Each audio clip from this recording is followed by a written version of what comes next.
thank you. We are very honored to have all of you to come this afternoon for this very important event.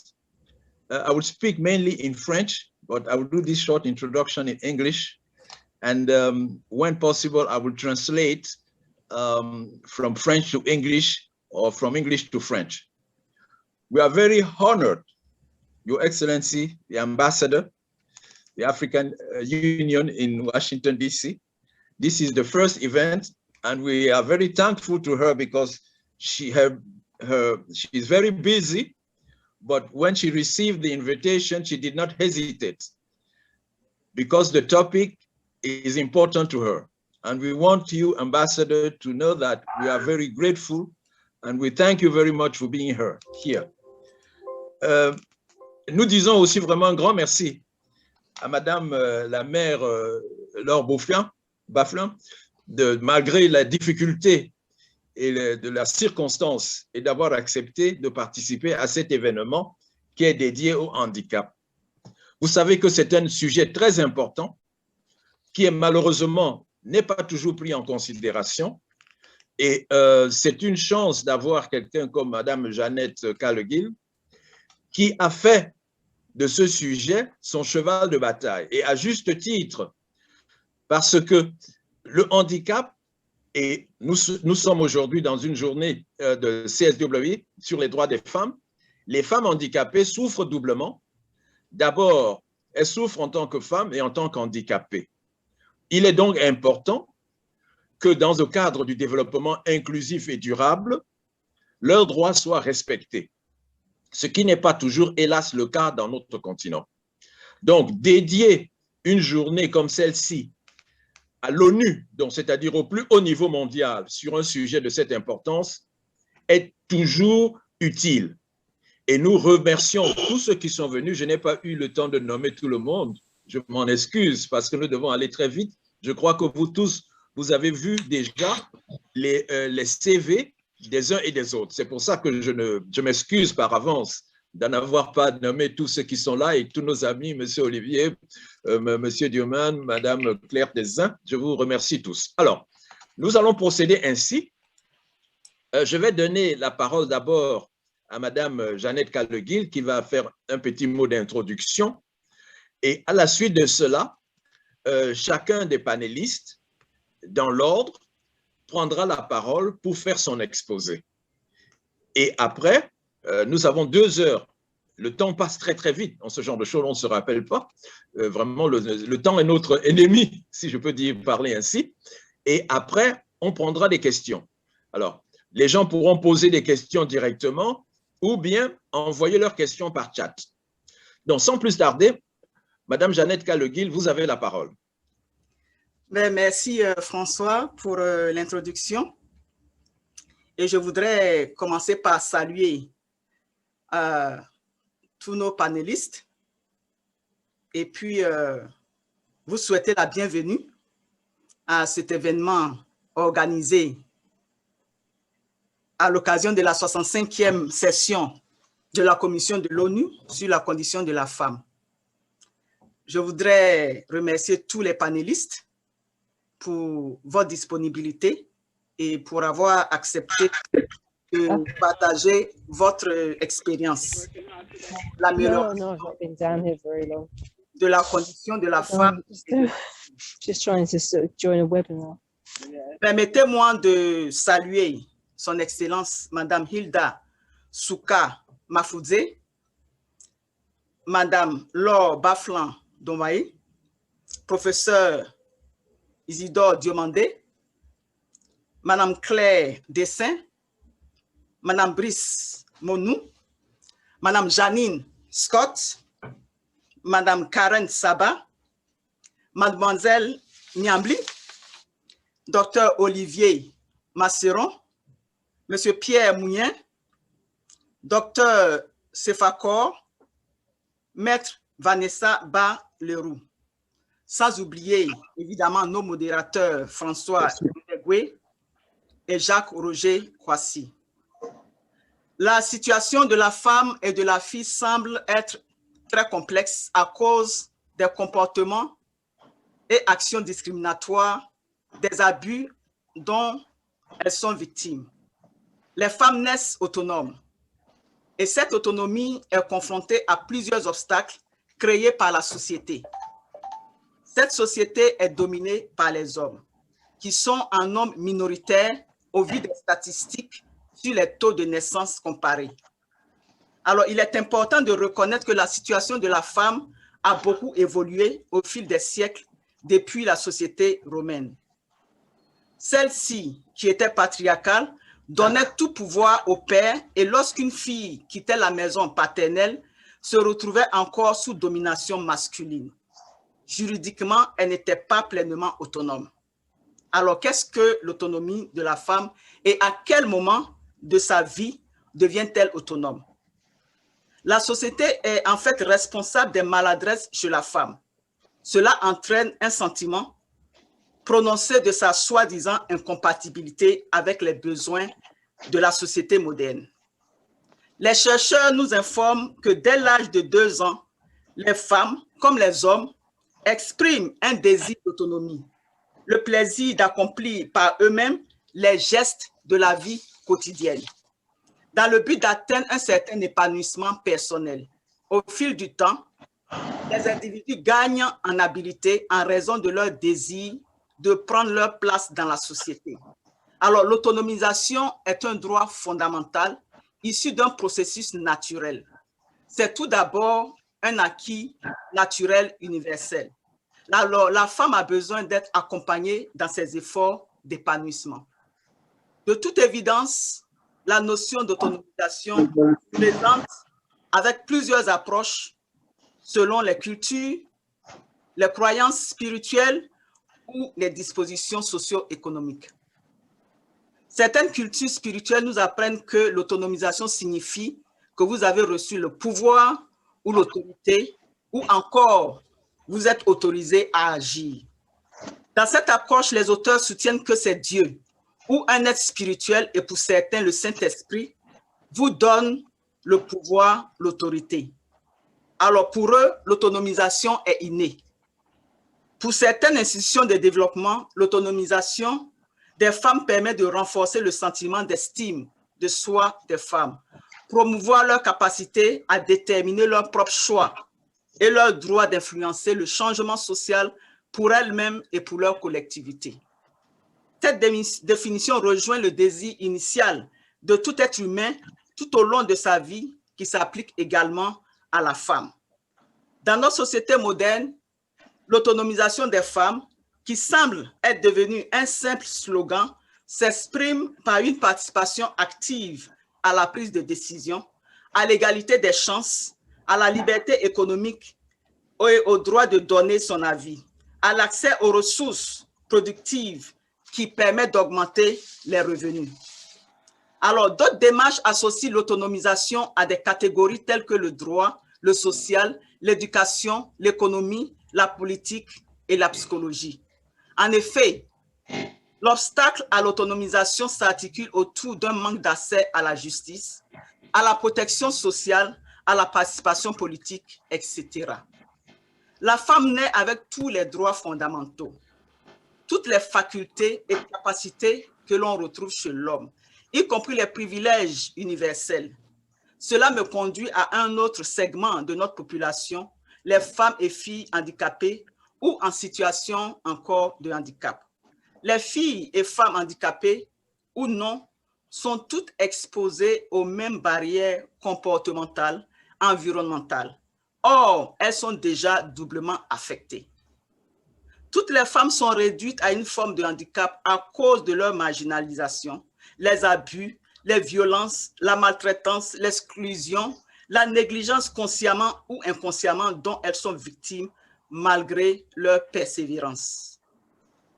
Beaucoup d'efforts sont consentis, en effet, pour que la femme et fille trouvent aussi leur place dans le processus de prise de décision.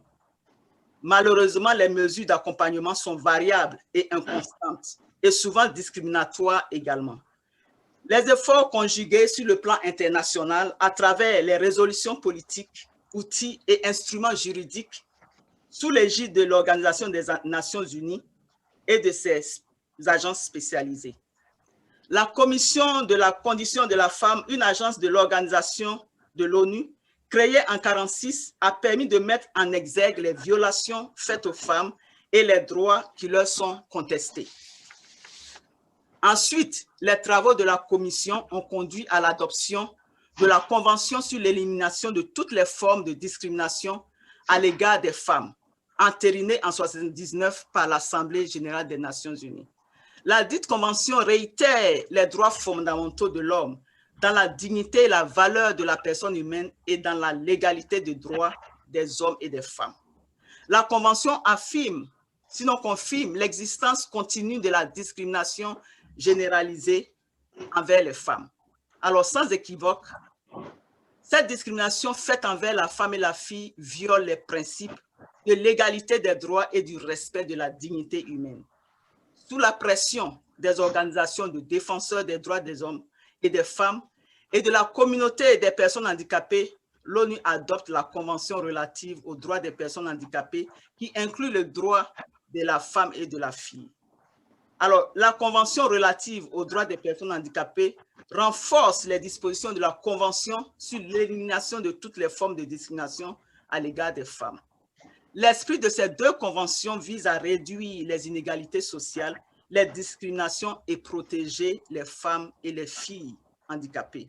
Alors, la Convention relative aux droits des personnes handicapées rappelle que les femmes et filles courent des risques à tous les niveaux de la société, dans leur famille, à l'extérieur, des risques plus élevés de violence, d'atteinte à leur intégrité physique, de délaissement ou de défaut de soins, de maltraitance, d'exploitation et de négligence. Enfin, comme moyen de sensibilisation et de pression, l'ONU adopte les objectifs de développement durable et met l'accent sur l'objectif 5 qui propose les voies et moyens pour parvenir à l'égalité des sexes et autonomiser toutes les femmes et filles. Alors, après toutes ces conventions, que retenir aujourd'hui, en 2021, plus de 25 ans après la conférence de Beijing? Comment garantir l'autonomisation de la femme et de la fille, y compris celles en situation de handicap à chaque étape de leur vie? Les femmes et filles sont trop souvent minoritaires, voire absentes des programmes de développement.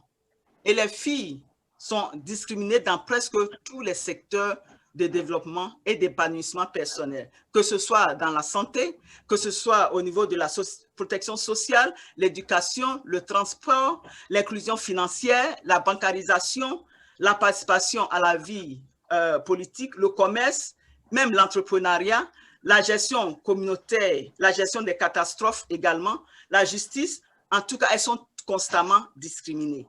L'autre aspect dont on parle peu est la violence faite aux femmes et aux filles dans le contexte des conflits armés.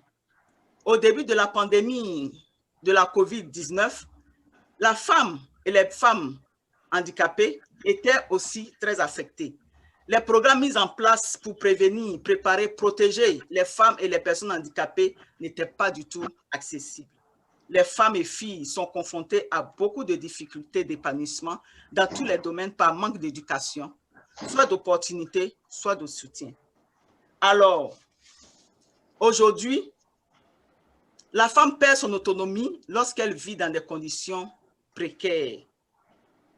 Alors, nous aurons l'occasion d'entendre les autres aspects de ce que les panélistes vont échanger.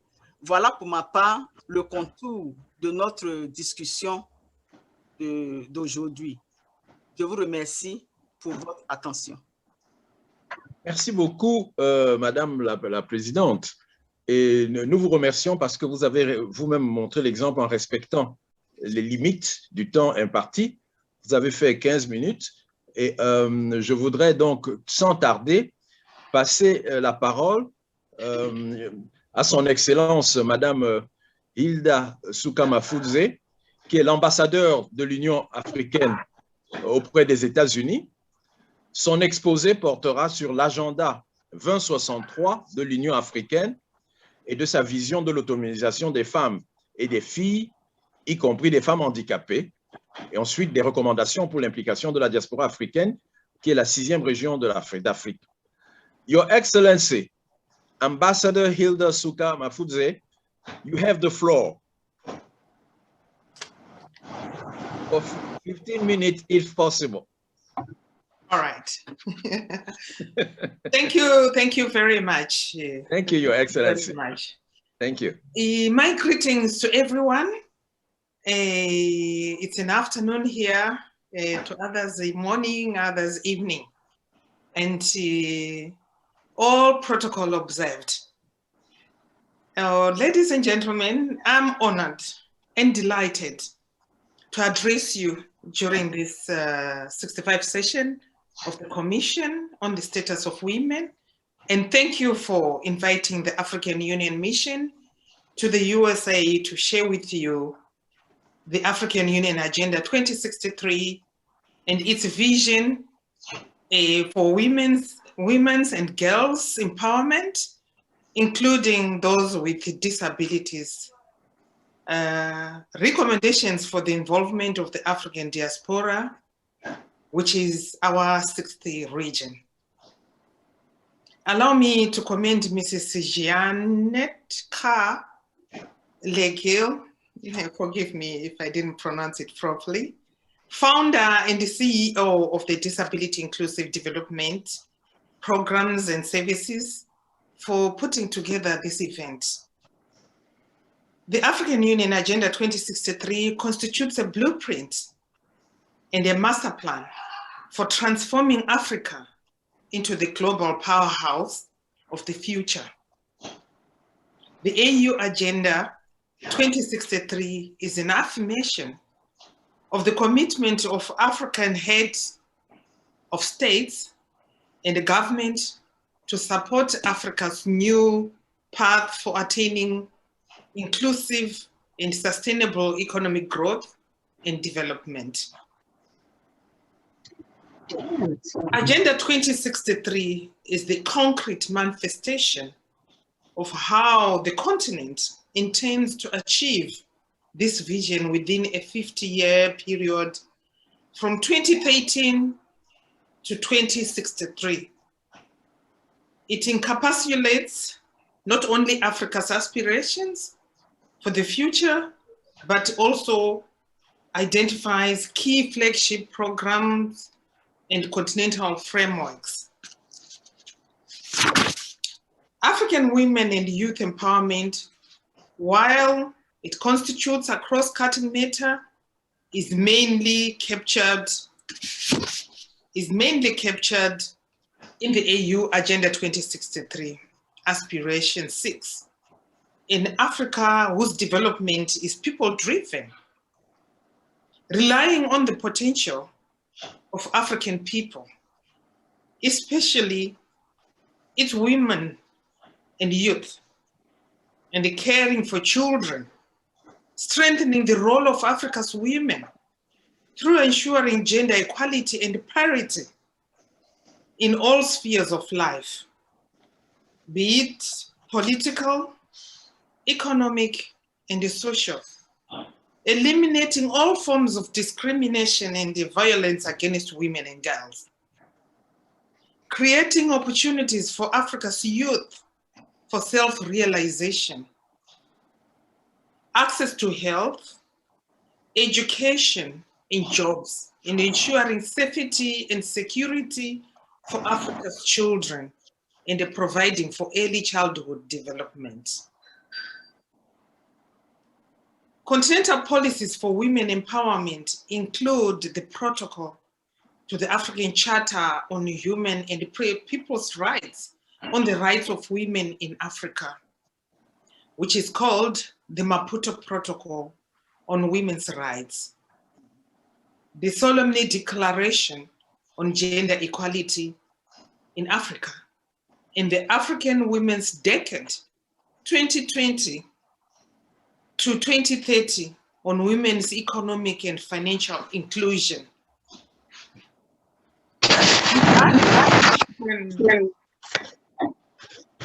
Regarding African women and youth's place in the AU Agenda 2063 and their effective participation, African leaders agreed that no society can reach its full potential unless it empowers women and youth and removes all obstacles to women's full participation in all areas of human endeavors.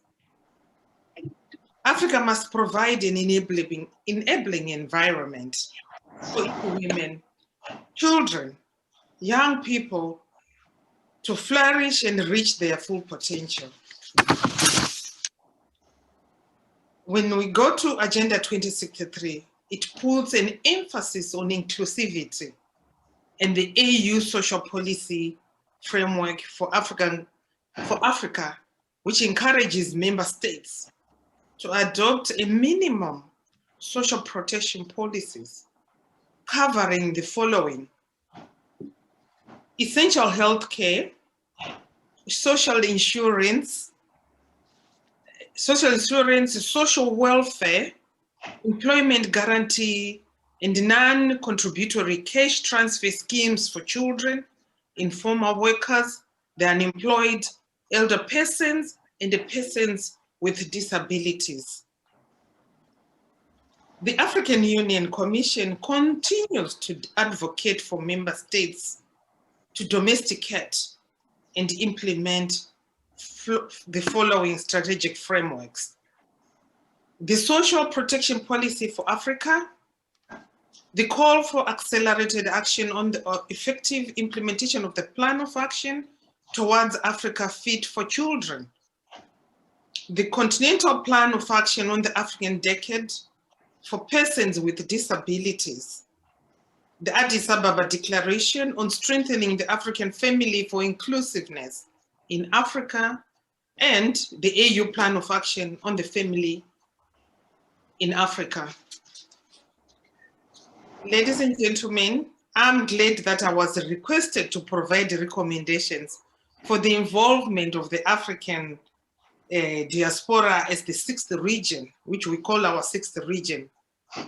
Indeed, one of the functions of the African Union mission to the USA is to work with the African diaspora to help shape and influence progressive policies towards Africans. Therefore, it is our duty at the African Union mission to the USA to link African citizens and African diaspora in practical solidarity. The African Union believes in the capability and expertise of the diaspora to contribute to the salvation of challenges, in solving the challenges facing Africa.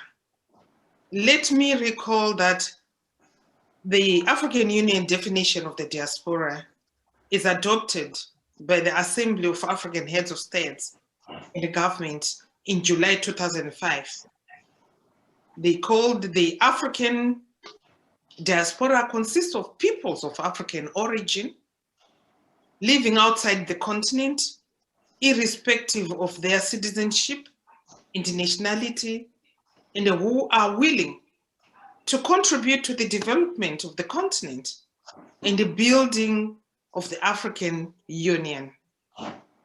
That is the meaning of the diaspora, is espoused by the heads of the continent. Before concluding my remarks, I would like to mention following few matters. The election by African heads of state and government of a woman for the position of deputy chairperson at the African Union Commission for the very first time. Her name is Dr. Monique Nsanza-Baganwa. This constitutes a significant step forward in the right direction. Also, strategic portfolios such as agriculture, food security, infrastructure, energy, and ICT at the continental level are handled by women. We've really moved miles. The African Continental Free Trade Area that entered into effect on 1st January 2021, the African Continental Free Trade Area is not just a trade agreement, This is our hope for Africa, to be lifted and actually to lift ourselves up from poverty. It is expected to boost inter-Africa trade, promote industrialization, create jobs, and most importantly, to empower women, African women, and the youth. The declaration by African heads of states, state and government for 2021, they called the year of the arts, culture, and heritage.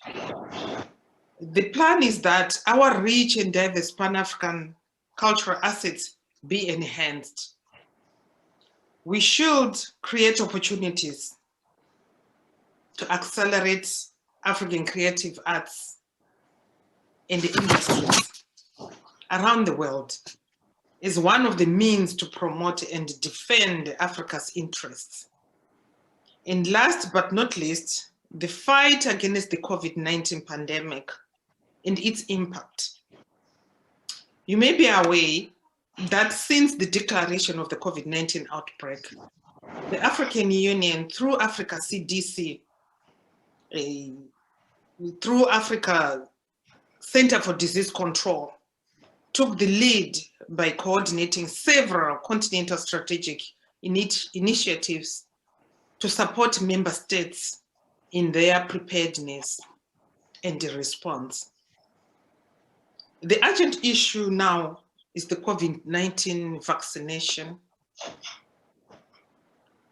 Africa CDC is advising African countries to act fast, to organize storage sites in major cities, train health workers, secure supplies like needles, and create effective systems to record who has received doses. African Union is calling for equity in access to COVID-19 vaccine because we believe no one is safe until all of us are safe. In closing, I would like to congratulate you again for organizing this important meeting and to ensure of the support of the African Union whenever you feel you need our support. Get in touch with us. We'll do the best to ensure we are with you. We're running with you. We're making things happen and we're making a difference. Thank you for your time. Let's continue to speak with one voice and act collectively to promote our common interests in the positions in the international arena. I wish to all of you successful deliberations. Merci beaucoup. Merci. Merci. Okay. Thank you. Thank you very much, Your Excellency. Thank you again for the wonderful, your speech, its insight, and thank you also because you've given us 2 minutes so that we can immediately go to the next speaker, Mme Laure Baflan Donwani, qui est maire de la commune de Mayo-Oulo et qui est en même temps présidente de l'Union des femmes de la région de la Nawa en Côte d'Ivoire. Son exposé portera donc sur l'expérience de l'autonomisation des femmes et des filles en zone rurale. Madame la maire, vous avez la parole pour 15 minutes.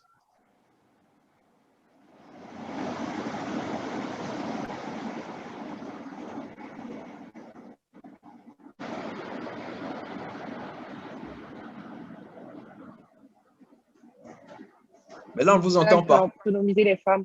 Essayer d'autonomiser les femmes dans notre région. Vous m'entendez plus, Zut? Allez-y, allez-y. Là, ça va maintenant. Ça va, ça doit être un problème de réseau, je suis désolée. En fait. Le constat que nous avons fait dans notre région par rapport à l'autonomisation des femmes, nous avons constaté qu'il y avait un faible taux de naissance en milieu rural, de déclaration de naissance en milieu rural, surtout chez les filles. Le niveau d'alphabétisation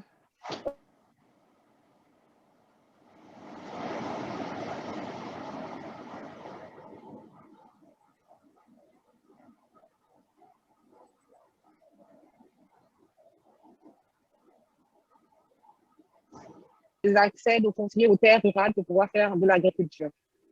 Qu'est-ce que nous avons pu faire quand nous avons constaté les différentes qu'elles avaient? Nous avons essayé de regrouper toutes les femmes en coopérative, d'essayer de créer des associations pour qu'elles soient au niveau de la loi légalisées pour bénéficier des financements. Nous avons sensibilisé aussi les chefs traditionnels, les populations, pour que les femmes aient accès plus facilement aux terres pour pouvoir faire de l'agriculture. Nous avons aussi sensibilisé en passant dans les écoles pour l'établissement des déclarations de naissance avec les femmes en collaboration avec les hôpitaux de la région. Nous avons aussi dit aux femmes qu'elles ne peuvent pas être autonomes si elles-mêmes elles ne participent pas à leur autonomisation. Nous avons levé des fonds par association pour pouvoir constituer un fonds pour qu'elles puissent être autonomes. Nous avons aussi fait des lobbying auprès d'institutions internationales comme la GIZ pour qu'ils nous financent des projets. Et aussi, nous avons, après avoir fait tout ça, nous avons réalisé des projets agricoles. Nous avons construit une maison de la femme où les femmes pouvaient se retrouver pour échanger sur leurs conditions de vie, mais aussi à pied de formation, sur l'entrepreneuriat, sur la formation, et aussi l'alphabétisation. Nous essayons de faire aussi la parité dans les projets hommes-femmes, qu'il y ait plus de femmes, qu'elles ne soient pas sectorisées que dans l'agriculture au milieu rural, mais aussi qu'elles puissent participer à certains projets qui ne sont pas spécialement réservés aux hommes. Nous avons aussi créé des associations dans l'environnement pour les femmes, pour qu'elles puissent créer des pépinières pour pouvoir reboiser la forêt en Côte d'Ivoire. Voilà ce que nous avons fait dans la NAWA avec l'Union des femmes pour pouvoir les autonomiser pour qu'elles puissent demain être autonomes. Voilà. Je vous repasse la parole, si vous m'entendez.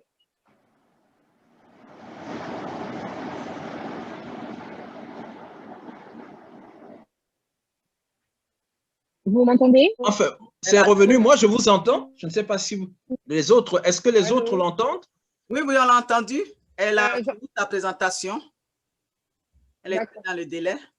Bien. Voilà, j'ai fait la présentation. OK. Vous avez fait dans la NAWA, plus précisément. Voilà. Bon. Voilà. Très bien. Écoutez, nous vous remercions beaucoup, surtout pour cette concision dans la présentation. Et vous êtes passé tout de suite à l'essentiel. Vous avez dit tous ce qu'il faut et je crois que les gens ont apprécié. Alors, sans plus tarder, nous allons avoir notre troisième intervenant, qui est donc le professeur Moenou Isidore Diomande, qui est professeur à l'UFR de sciences médicales d'Abidjan et chef de service au CHU de Cocody et en même temps directeur du diplôme d'études spéciales en anatomie pathologique. Son intervention portera sur la contribution de la santé et de l'éducation à l'autonomisation des femmes et filles, y compris des personnes handicapées, avec eux, handicapées, des personnes féminines handicapées. Donc, ça colle exactement au thème du jour. Alors, professeur Diomande, s'il vous plaît, vous avez la parole. 15 minutes. Bien, merci. Je voudrais préciser aussi que je suis président d'une ONG que nous avons créée récemment. D'accord. Santé, éducation et développement Côte d'Ivoire. Très bien. Donc, je vous remercie. Je voudrais remercier aussi Madame Jeannette K qui m'associe à cette importante cérémonie. Avant d'entrer dans le vif du sujet, je voudrais d'abord faire un certain nombre de définitions au niveau de la terminologie pour qu'on voit comment ces différents éléments-là peuvent interagir. D'abord, en ce qui concerne l'éducation, on peut concevoir l'éducation comme l'apprentissage et le développement des facultés intellectuelles, morales et physiques. C'est un effort donc qui permet à chacun d'accomplir sa nature.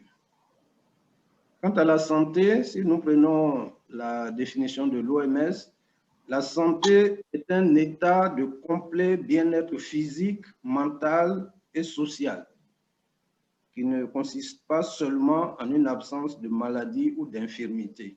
Donc, c'est une notion très holistique. Enfin, en ce qui concerne l'autonomisation, on peut concevoir l'autonomisation comme un processus par lequel une personne ou une collectivité se libère d'un état de sujétion pour acquérir la capacité d'user de la plénitude de ses droits. Elle s'affranchit d'une dépendance d'ordre social, moral ou intellectuel. En fait, c'est une notion qui ramène à la capacité d'agir, de décider, de penser et de vouloir par soi-même. Alors, après cette définition, quels sont les arguments en faveur de l'autonomisation des femmes et des personnes handicapées? On sait que ce sont des groupes qui sont vulnérables, mais qui représentent un poids démographique important, puisque l'ONU nous apprend que les femmes constituent 49,6% de la population mondiale, alors que l'OMS annonce que les personnes handicapées correspondent à environ 15% de la population mondiale, soit environ plus d'1 milliard de personnes.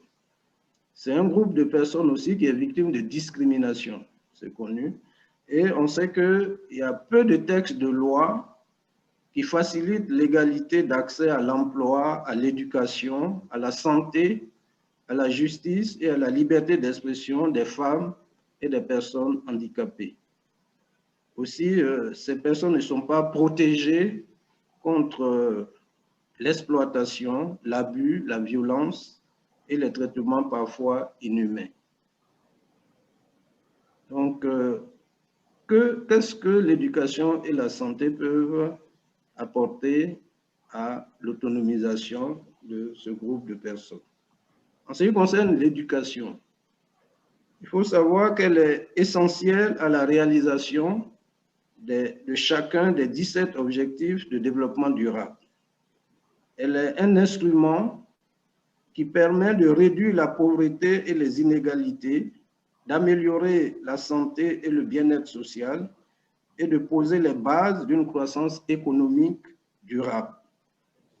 Elle favorise aussi le développement personnel et professionnel par l'accès à un apprentissage de qualité. Elle permet de changer les modes de vie de manière positive et elle offre aux personnes et populations défavorisées une chance de la pauvreté.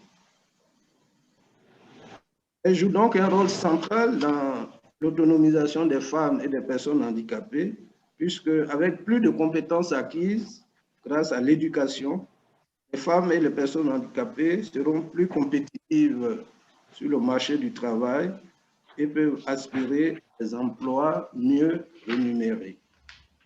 Elle renforce les capacités d'organisation et de mobilisation des femmes et des personnes handicapées et leur permet donc de compter plus sur elles-mêmes, d'affirmer leur droit indépendant à prendre des décisions et à faire des choix, et contrôler les ressources aidant à remettre en question leur dépendance. Les connaissances intellectuelles vont favoriser aussi l'augmentation de la représentativité des femmes et des filles au sein des institutions de gouvernance et de prise de décision. Cette représentativité-là est bien reconnue par la Déclaration universelle des droits de l'homme. Enfin, nous dirons que l'éducation est le principal indicateur pour l'évaluation de l'autonomisation de la femme pour les Nations Unies. Que pouvons-nous dire pour la santé? La santé est la base pour un développement social, économique et environnemental durable, ainsi que pour la paix et la sécurité. Une bonne santé permet, entre autres avantages, l'amélioration de la qualité de vie et le bien-être, une grande performance de travail, la diminution du risque de contracter diverses maladies liées au mode de vie, telles que le diabète par exemple. La santé donc va concourir à l'autonomisation des femmes et des personnes handicapées, puisque un meilleur état de santé aide les femmes et les personnes handicapées à se prendre davantage en charge et à gagner en autonomie. Des femmes et des personnes handicapées en bonne santé seront plus à même de participer activement à la société et de prendre des mesures individuelles et collectives pour protéger et promouvoir leurs intérêts. Ces différents éléments étant précisés, que pouvons-nous dire par rapport à l'apport de la société civile au niveau de ces deux domaines? La société civile, c'est-à-dire essentiellement les ONG, peuvent premièrement mener des activités d'éducation pour la santé. Ces activités peuvent se décliner à 3 niveaux.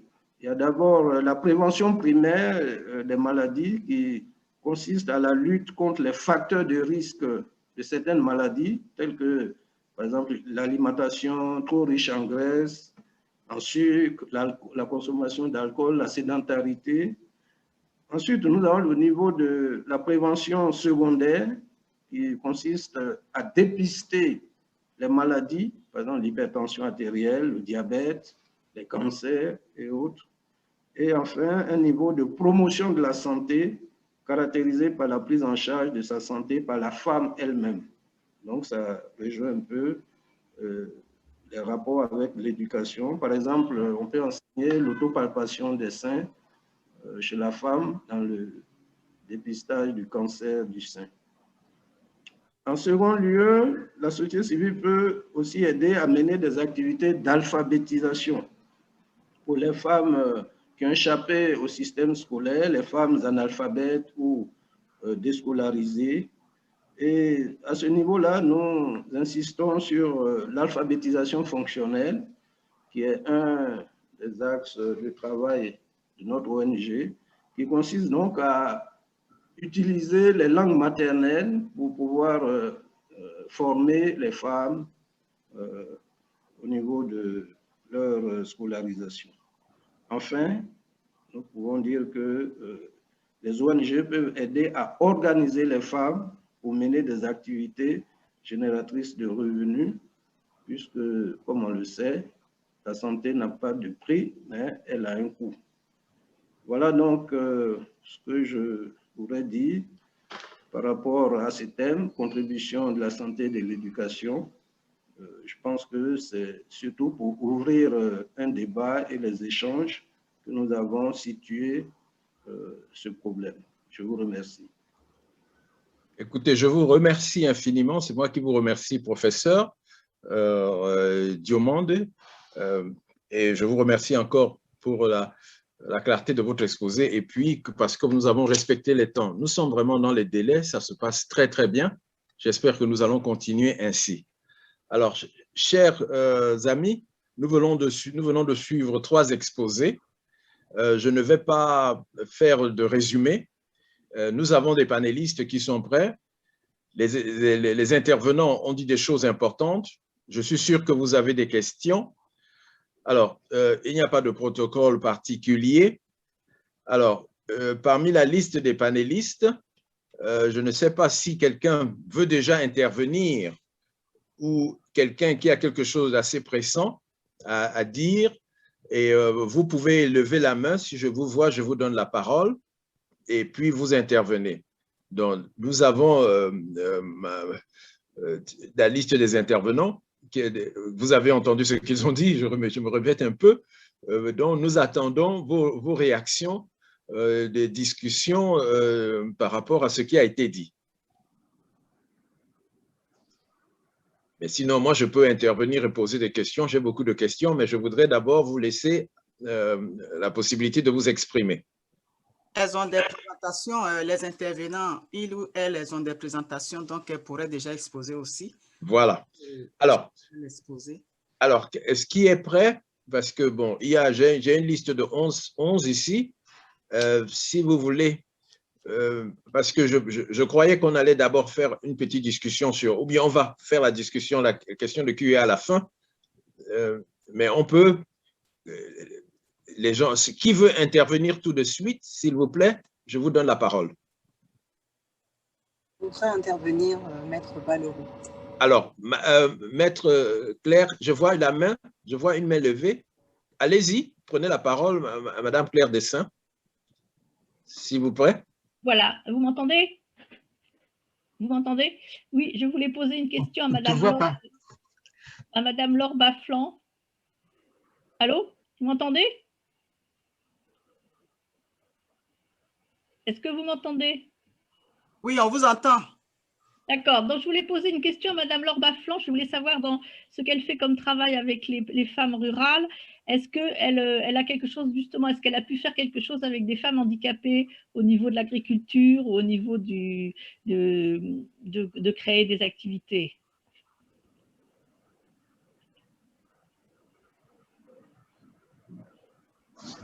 Madame Baflan, vous avez la parole pour répondre. Votre micro est… Elle est en mute. Voilà, mon micro est mis. Voilà, c'est bon. OK. Vous avez entendu voilà. la question? Non, on n'a pas pu faire. Oui, j'ai entendu sur les femmes par rapport au handicap. Aujourd'hui, on n'a pas fait de projet avec les femmes handicapées parce qu'on n'a pas eu la problématique pour l'instant. On a surtout eu des problématiques d'handicap dans les écoles, mais pas dans le monde, dans l'autonomie des femmes. Pour l'instant, je n'ai pas été confrontée à ce problème. Voilà. D'accord. Merci. Alors, parmi nos panélistes, est-ce que je crois qu'il y avait quelqu'un qui voulait intervenir, faire sa présentation? Le docteur Olivier, vous avez la parole. Bon, d'accord, si vous voulez. Ça marche. Parce que moi, je voudrais insister sur une chose. C'est-à-dire que la fille handicapée, c'est surtout elle qu'il faut d'abord, dans un premier temps, protéger. En effet, avoir une fille, déjà, dans notre société sexiste, c'est une défaillance. Mais en avoir une handicapée, c'est une malédiction. Et cette malédiction portera sur toute sa vie. Un corps valide est demandé par la société sexiste. Et une fille ou une femme en situation de handicap ne répond pas à ces critères. Il y a deux types d'handicapés, de femmes handicapées, dites handicapées.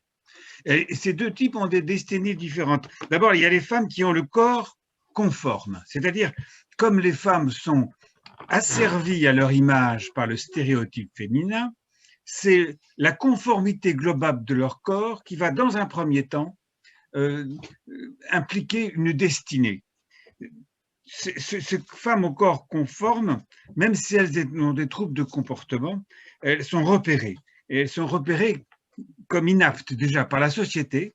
Elles sont repérées par la société entière comme inaptes à la parentalité. Elles sont cachées d'ailleurs. Madame Laure Baflan vient de dire que elle n'a trouvé les filles handicapées dans la vie quotidienne, mais les femmes handicapées ne sont plus là. Où sont-elles passées? Elles sont passées dans l'arrière-boutique, sont passées dans l'arrière-cuisine. Elles ne sont plus là. On ne les voit plus. Et c'est bien le sort. Alors, pour ce qui est des femmes qui ont le corps conforme, les femmes dites handicapées qui ont le corps conforme, elles ont donc un corps conforme, mais un handicap qui est surtout un handicap psychique ou mental ou une déficience. Eh bien, cette déficience les rend proies faciles. Elles sont victimes d'agressions sexuelles répétées, de viols. Et quand elles ne se retrouvent pas captées par des réseaux de traite et d'esclavage prostitutionnel. Pour les autres, celles qui n'ont pas le corps conforme, celles-là, elles sont même classées, elles n'ont pas tout à fait la même destinée au départ, puisqu'elles sont en même temps déclarées inaptes, non pas seulement pour la parentalité, mais aussi, naturellement, mais pour une vie sociale, affective qui puisse être enrichissante, une vie, une sexualité, toutes ces perspectives sont bouchées à cause de la non-conformité de leur corps. Même si leur esprit est conforme, leur corps devient un objet monstrueux dans la société sexiste, une image est impossible à regarder. Et dès les premiers signes pubertaires chez les petites filles, ça rajoute à la monstruosité, puisque les signes pubertaires sont désignés comme des signes de sexualité qui leur est interdite. Elles sont donc monstrifiées, deviennent monstrueuses, immontrables. Bon. Et elles sont condamnées à une vie complètement infantile. Bon. Donc, naturellement, elles sont alors, elles aussi, agressées, parce que leur corps inapte, ces enfants monstres attirent des prédateurs, et les prédateurs les plus pervers, les pédoagresseurs et les violeurs de l'ombre. Elles deviennent, elles aussi, les proies faciles. Donc, ainsi, pour garantir l'autonomisation des femmes et des filles en situation de handicap, il faut d'abord prendre la mesure des violences qu'elles subissent dans cette société sexiste universelle. Il n'y a pas que l'Afrique, il n'y a pas que l'Amérique. L'Europe, c'est pareil. C'est pareil et c'est pas visible. C'est simplement encore plus hypocrite, je dirais presque. Vous voyez? Bon. Et c'est la prévention de ces violences dans tous les cadres de la vie, dans toutes les circonstances identifiées à risque, comme dans une situation de solitude, par exemple, un enfant solitaire, ou bien au contraire, dans une promiscuité anonyme dans les institutions, et où elles sont quand même soumises au délaissement aussi à ce moment-là, et elles sont désignées par les harceleurs, par leur handicap, elles sont désignées aux harceleurs et aux prédateurs. C'est les conséquences. Alors bon, naturellement, il faut que ces situations de violence soient prises en charge dans les institutions elles-mêmes. Et il faut, j'ajouterais une dernière précision sur les circonstances, c'est que le plus souvent, c'est le manque de capacité à leur entourage de supporter à la longue leur situation. Et bien souvent, il y a un manque de personnel, il n'y a pas suffisamment de monde. La maman qui leur a donné la vie, qui leur a donné l'amour, la maman est épuisée et en plus, elle est montrée du doigt, elle est isolée elle-même. Donc, toutes ces situations prêtent à l'enfant des circonstances où les prédateurs vont arriver. Donc, il faut que les délits et les crimes soient pris en charge aussi par les autorités responsables, judiciaires, policières. Et il faut aussi que, surtout, à mon avis, il y a une chose qui est très importante, et je vais finir par là. Les conséquences post-traumatiques, psychiques, psychotraumatiques, doivent être prises en charge par des médecins et des psychologues formés tant au psychotraumatisme qu'au handicap, et non mis sur le compte, comme trop souvent, toujours actuellement, d'une aggravation de leur propre handicap. On ne refuse de voir ces conséquences, on dit que c'est parce qu'elles ont une aggravation de leur déficience. Voilà. Après, on pourra parler de scolarité, on pourra parler de politique inclusive, si on prend d'abord en charge les conséquences psychiques des traumatismes des violences. Voilà. Voilà. C'était pas long, mais c'est incisif et ça nous ramène au cœur du sujet. Je vous remercie beaucoup, docteur Manseron.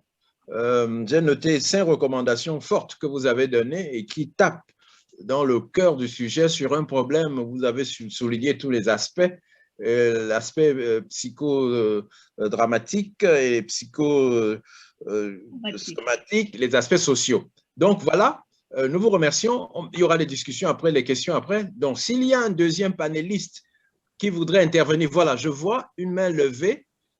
Vous pouvez prendre la parole, c'est marqué host. Vous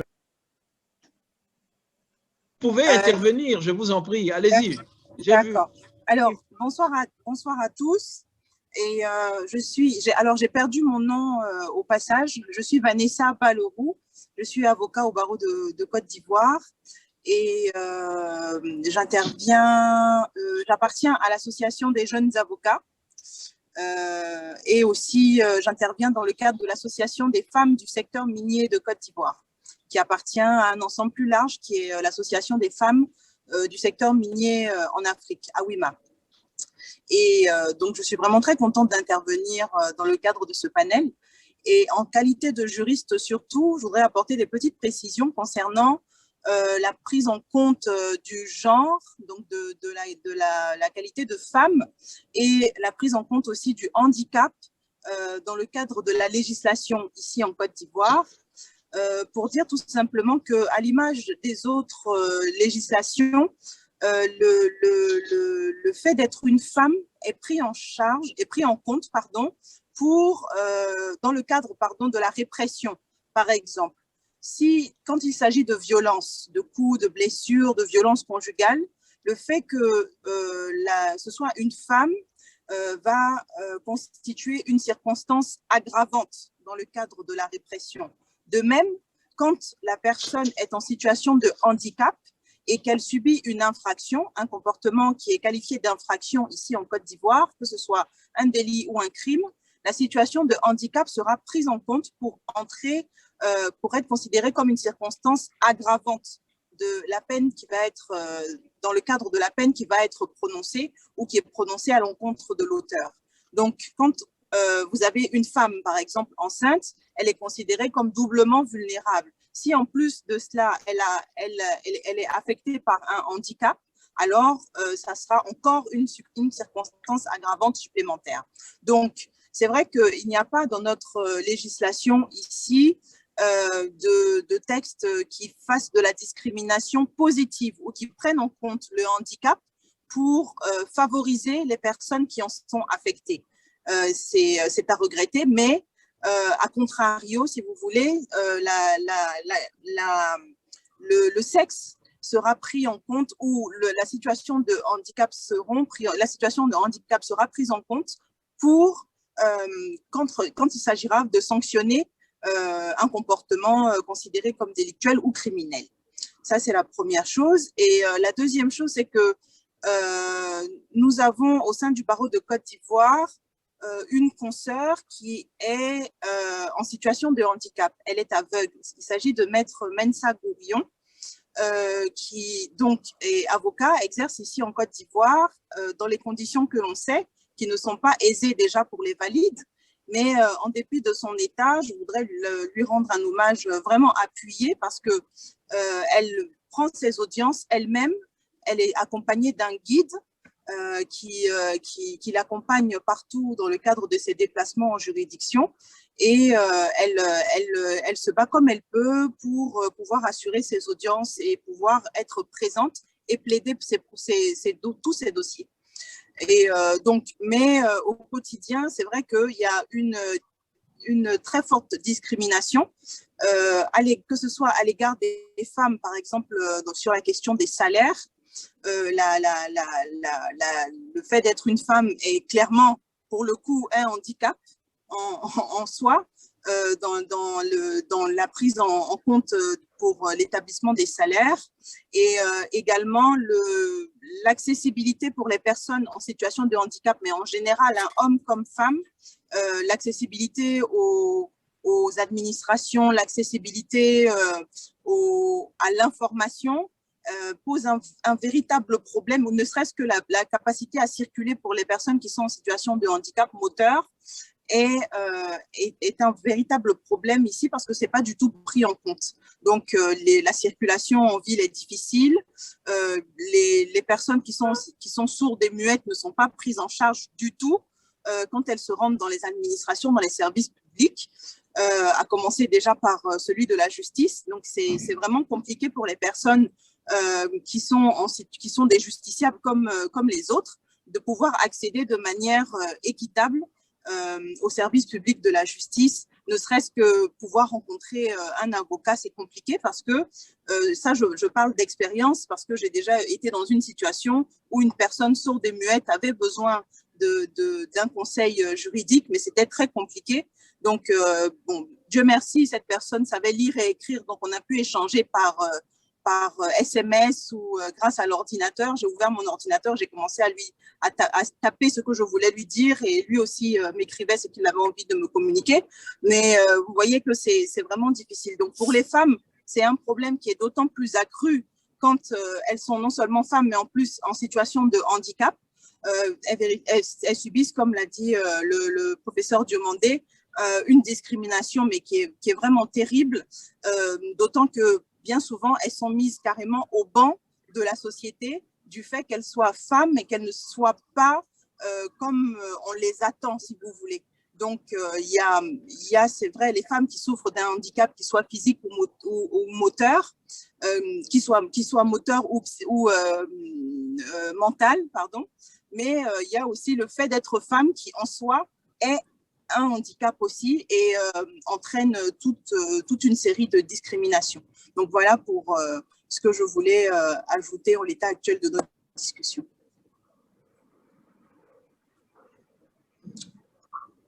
Merci beaucoup. Voilà, alors voici comment on va procéder. Excusez-moi. Maintenant, je vais passer à la liste qui m'a été donnée, mais avant cela, puisque Madame Binouri Brice a déjà levé la main, je vais lui donner la parole et ensuite je vais revenir à la liste qui nous avait été communiquée. Alors, vous avez la parole, s'il vous plaît.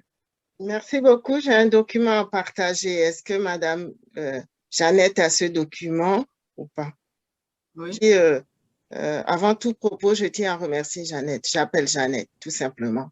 Parce que je me rappelle quand on s'est rencontrés il y a quelques années aux Nations Unies, nous avons tout de suite pensé qu'il fallait continuer et à travailler ensemble. Mais le faire ensemble, c'était le leitmotiv qu'il ne fallait pas lâcher. Et je pense que depuis quelques années, nous avons essayé ensemble en Côte d'Ivoire de mettre en place des projets pour rencontrer les autorités locales, pour essayer de questionner à nouveau sur les plans locaux gouvernementaux. Après, nous avons continué à travailler, à réfléchir sur les questions liées aux personnes en situation de handicap et je suis vraiment très fière aujourd'hui de participer à ces travaux et au débat de ce soir à Paris et de peut-être cet après-midi aux États-Unis. J'attends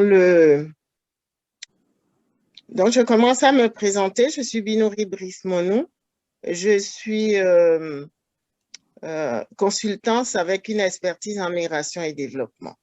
C'est dans le cadre de cette expertise que je participe un peu plus souvent à des dialogues de haut niveau aux Nations Unies pour parler surtout de comment valoriser, comment faire la promotion de l'apport des personnes des diasporas, surtout des diasporas africaines dans les pays de résidence et aussi dans le processus de développement des pays d'origine.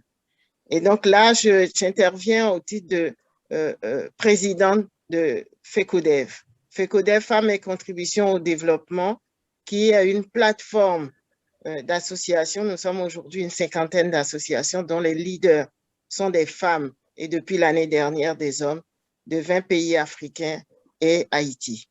Et je disais donc que je suis consultante senior avec une expertise en migration et développement et à part ma mission de speaker, de modératrice, je conduis des formations professionnalisantes parce que pour moi, il était important que nos vies soient vraiment des vies d'apprentissage continu. FECODEV, je disais tout à l'heure, 50 associations, 20 pays africains, Haïti et Comores, je les cite, je ne vais pas les citer. Notre credo, c'est mutualiser, agir. Il faut faire ensemble. Notre vision, il fallait qu'on en ait une. Faire des femmes une composante essentielle de la société civile, de la société à part entière et du développement et du progrès social. Il était important que cette vision existe avec des valeurs ajoutées. L'engagement à faire ensemble, amélioration continue, le respect, égalité des sexes, la justice sociale et la paix. Nos domaines d'intervention, je vous parlais tout à l'heure de migration et développement. Quelle est la place de la femme dans la migration? Dans la migration et quelle est sa place dans le développement? Là, les agendas, que ce soit l'agenda 2030-2063, nous faisons ici et là-bas. Nous sommes en Europe, en France, en Europe, et nous sommes dans plusieurs pays africains. Égalité hommes et femmes, leadership et influence, paix et développement. Leadership et influence, je reviendrai dessus tout à l'heure, parce que nous avons pensé à juste titre aujourd'hui qu'il ne s'agit pas simplement d'être dans des espaces de consultation ou quand vous avez une expertise dans des espaces de concertation. Il faut tout faire pour que les uns et les autres et surtout les femmes, que nous soyons dans des espaces de décision. Parce que c'est à partir de là seulement que nous pouvons penser, faire bouger un tout petit peu les lignes. Vraiment un peu les lignes. Et donc, nous nous attelons à ça à travers des activités de terrain, des activités ensemble. Vous pouvez faire passer, s'il vous plaît? Et dans ces activités, il se fait que Femmes et contributions au développement, je vous disais tout à l'heure que nous sommes ensemble, 50 associations, mais que faisons-nous? Nous avons eu une spécificité, c'est d'accompagner les porteurs et porteuses de projets de développement. Nous nous sommes rendus compte que nous créons des passerelles vers nos pays d'origine. De temps en temps, on fait du caritatif, mais ça ne suffit pas. Nous allons parler de développement. Et parler de développement ne suffit pas d'en parler, il faut agir. Et donc, ce que nous faisons, c'est que très vite, nous sommes inscrits dans une logique d'opérateur d'appui labellisé par le Forim. Le Forim en France, c'est la plus grande, c'est la structure fêtière des diasporas en France qui, depuis sa création, nous avons ensemble dans le Forim essayé de négocier avec le gouvernement français où aujourd'hui, on nous met à disposition des fonds que nous gérons pour cofinancer des projets de développement. Je dis bien cofinancer parce que nous sommes des Français. Je suis française et béninoise et l'ambassadrice, madame l'ambassadrice disait tout à l'heure, les personnes de la diaspora, c'est les personnes originaires d'Afrique qui sont un peu partout dans le monde, mais qui ont aussi cette spécificité d'apporter en retour à l'Afrique à travers des projets de développement ou de transfert de compétences, ce dont on a besoin pour qu'ensemble, on puisse rentrer dans ce processus de développement.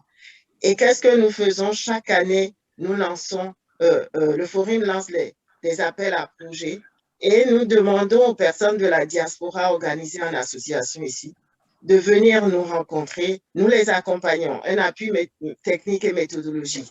On leur constitue des équipes de projet ici avec une passerelle avec des équipes de projet dans leur pays d'origine. Et donc, en même temps, je rejoins ce que l'ambassadeur, le docteur qui a intervenu tout à l'heure disait, autant dans l'éducation, autant dans la santé, autant dans l'insertion socio-professionnelle des jeunes que dans les activités génératrices de revenus, nous accompagnons au niveau de ces domaines. Et donc, depuis 2016, on a pris le temps de comprendre déjà en interne, de se former nous-mêmes et de commencer à former les personnes qui viennent vers nous. On dit souvent, il ne faut pas donner l'argent, il faut apprendre à pêcher. Mais nous avons pensé qu'il ne faut pas seulement apprendre à pêcher. Vous pouvez apprendre à pêcher et ne pas accompagner la personne. Nous accompagnons. Nous créons des passerelles, nous allons sur le terrain. À partir du moment où la personne, l'association est lauréate et a eu des cofinancements, nous accompagnons pour la gestion des projets, pour aller jusqu'au bout. Et donc, un mot quand même par rapport aux femmes. Nous sommes des femmes. Il y a une équipe d'opérateurs d'appui des femmes de plusieurs pays et nous sommes rassemblés ici avec des passerelles là-bas. Ça ne nous suffit pas. Parmi ces femmes, nous avons des femmes en situation de handicap. Mais nous ne faisons pas la différence parce que nous avons les mêmes objectifs, nous avons les mêmes combats et en même temps, il y a une solidarité interne. Nous avons des projets en direction des personnes handicapées ou en situation de handicap. Et nous nous efforçons d'accompagner, vraiment accompagner pour que parler d'égalité des sexes, parler d'égalité des chances ne soit pas des mots vains. Pour finir, notre recommandation, c'est que tout le monde soit représenté ou être présent dans les espaces que je disais tout à l'heure de consultation, de concertation, de décision. Parce que c'est là seulement qu'on peut, à partir de la professionnalisation de tout un chacun, qu'on puisse monter en expertise et continuer. Notre dernière proposition, c'est comment construire des partenariats multi-acteurs pour conduire des projets avec des femmes en situation de handicap ou non, comme actrices et non victimes. Parce que je le dis tout le temps, ne nous parlez pas de femmes victimes, parce qu'on nous mettra toujours en place des programmes de victimes. Vous n'en sortirez jamais. Ne nous parlez pas de femmes vulnérables. Les femmes sont en situation de vulnérabilité. Sinon, vous parlez de femmes vulnérables, les institutions mettront en place des programmes de vulnérabilité. Je vous remercie. Merci beaucoup. Merci, madame. Nous allons passer tout de suite à la prochaine intervention, qui est celle, si l'intervenant est prêt, de Monsieur Ouley. Oui, moi j'avais beaucoup de choses à dire aussi. Voilà, vous avez 5 minutes, s'il vous plaît. Voilà, d'accord. Donc nous sommes une association, donc je représente l'association Femmes pour le dire, Femmes pour agir. Oui. Voilà, donc on est à la fois une association pour dire, c'est-à-dire qu'on fait un plaidoyer, on veut montrer que les femmes handicapées sont là, qu'elles ont des expertises, qu'elles sont des femmes très importantes au niveau de la société, mais en même temps, nous sommes aussi des femmes pour agir. Et ce qui est important, c'est de voir que ces femmes, elles ont des expertises, elles ont des expériences qui sont justement utiles à toute la société. Et donc, c'est vrai que c'est une question d'autonomisation. Alors, la première chose, bien sûr, que les jeunes filles rencontrent, c'est déjà des parents qui parfois les infantilisent et ils sont trop protecteurs. Donc, il y a aussi un côté qu'il faudrait que les parents puissent arriver à comprendre qu'il faut aider leurs enfants à se développer de façon autonome. On a parlé de l'éducation et d'orientation, donc là, je pense qu'il faut aussi ne pas limiter les choix d'orientation, parce que si on limite les choix, on donne souvent quelques filières pour les femmes handicapées, et puis après, elles ont souvent des métiers qui sont précaires ou qui ne sont pas valorisés. Donc, leur carrière professionnelle est très importante, effectivement, pour qu'elles puissent être valorisées, avoir une rémunération suffisante. L'indépendance financière est très importante pour l'autonomisation. Et également avoir une carrière tout au long de sa vie, parce qu'on s'aperçoit que les femmes handicapées, on leur propose beaucoup moins de formation, on les met dans un placard, on ne leur laisse pas autant de possibilités d'évoluer dans leur carrière. Et bien sûr, l'indépendance économique, c'est très important pour qu'elles puissent être autonomes. Au niveau de la vie affective et sexuelle aussi, c'est une grosse difficulté, parce que souvent on les considère comme asexuées, ou on a peur éventuellement des relations sexuelles qu'elles pourraient avoir, surtout si ce sont des filles et des femmes, parce qu'on a toujours peur de la grossesse. Donc c'est très important maintenant que les institutions, que toutes les personnes qui sont avec des personnes handicapées puissent leur fournir une éducation à la vie affective et sexuelle, et dans le respect de l'autre surtout. Et qu'il y ait donc ce qui entraînerait beaucoup moins de violence que ce qu'il y a actuellement. Également, ce qui est important aussi, c'est que les femmes handicapées puissent avoir des enfants si elles le désirent et qu'on puisse les accompagner dans leur grossesse. Or, souvent, on leur dénie ce droit d'avoir des enfants parce qu'on a peur qu'elles ne soient pas capables de s'en occuper ou et ça fait partie de l'autonomie, qu'une femme qui décide d'avoir un enfant, elle puisse l'avoir. Il y a également tout l'aspect de l'accès à la santé dont nous a parlé tout à l'heure le professeur, puisque beaucoup de femmes, on s'aperçoit qu'elles n'ont pas accès aux soins gynécologiques, elles n'ont pas accès à la santé autre que celle qui concerne leur handicap. Et également tout ce qui est prévention. Or, c'est effectivement très important pour pouvoir être autonome et d'avoir une santé, et donc de pouvoir faire prendre soin de tout ce qui est effectivement contraception, avortement et prévention du cancer du sein, par exemple. Madame, tout à l'heure, il y a une avocate qui a parlé de l'accès à la justice. Donc là aussi, c'est très important pour qu'une femme puisse être autonome, qu'elle puisse porter plainte, qu'elle puisse être crue, qu'elle puisse être écoutée quand elle dit qu'elle reçoit des violences et qu'on les accompagne dans leur démarche, mais toujours dans une option positive, non pas d'être des victimes, des pauvres victimes, mais surtout de pouvoir montrer ce qui se passe et pouvoir garder leur autonomie. Enfin, l'accès à la vie sociale et politique, et qui est extrêmement important parce qu'il faut que l'on voit ces personnes handicapées, que l'on voit ces femmes handicapées, que l'on voit toute leur expertise, tout ce qu'elles sont capables de faire. Et donc, on remarque malheureusement qu'elles sont peu candidates, elles sont peu dans les listes électorales et surtout pas à des positions éligibles. Et donc, je pense que toute la société y gagnerait si justement ces femmes pouvaient montrer tout ce qu'elles peuvent apporter à la société au niveau politique. Et enfin, au niveau artistique aussi, les personnes handicapées, les femmes handicapées ont aussi des possibilités d'écrire des livres, de peindre. Et donc là aussi, il y a toute une autonomie à gagner et surtout une grande visibilité. On s'aperçoit que les femmes handicapées ne sont pas visibles dans les statistiques, elles sont rarement marquées, et donc c'est aussi une façon de les empêcher d'être autonomes. Voilà, donc je pense qu'il y a énormément de domaines qui sont à travailler sur l'autonomisation des femmes handicapées. Merci, merci, exactement, ça fait exactement 5 minutes. Alors, je vois que Pasteur Pierre Aoussi demande à parler, ne vous inquiétez pas, vous aurez la parole. Je reviens sur la liste parce que je vais parcourir la liste et puis vous aurez la parole, monsieur Pierre. Alors, le suivant sur la liste, après Madame Claire Dessein, c'est Madame Jeannette, on va passer sur elle, passera après. Est-ce qu'il y a Madame Janine B. Scott? Est-ce qu'elle est là?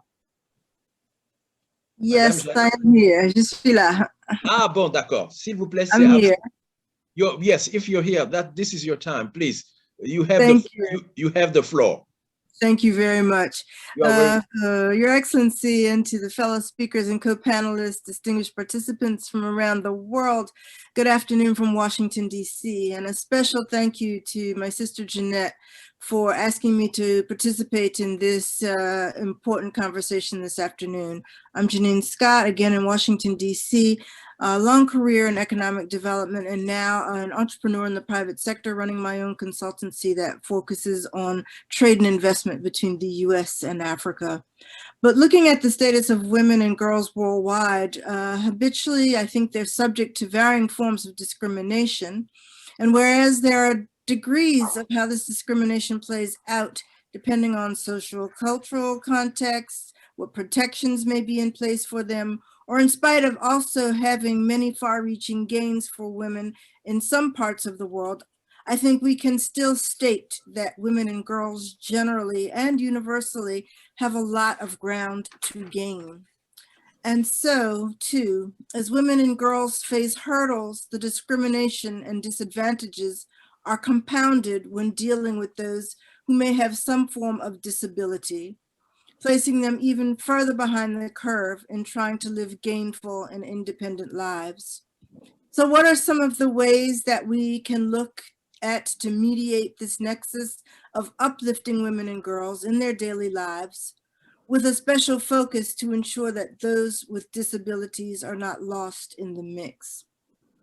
I'll touch on just a few very briefly to bring up the themes, and perhaps in discussion or Q&A we can go deeper. But first, I believe we must focus on our policy and lawmakers. We must sensitize them to the need to put enabling environments in place that allow for women and girls to have access to the tools and resources needed to have productive lives. Importantly here, we need more women to enter these policy and lawmaking bodies. When women occupy these positions, we have seen groundbreaking changes on issues ranging from childcare to other resources such as access to education or capital. I think earlier Her Excellency the AU Ambassador alluded brilliantly to the rising role of and the impact of women in this regard. We know that education is also key. Educating girls and women has undisputedly led to higher levels of financial earnings and social independence globally. But here again, I think that we must look beyond classical education to include basic life skills, certain vocational and special skills training, and also curricula that address or include those who may have disabilities, such as those who may be deaf or blind. These are women and girls who are able, and they also deserve education and inclusion. Policymakers must be encouraged to put resources for these types of services to be made available and to make these changes within their own environments.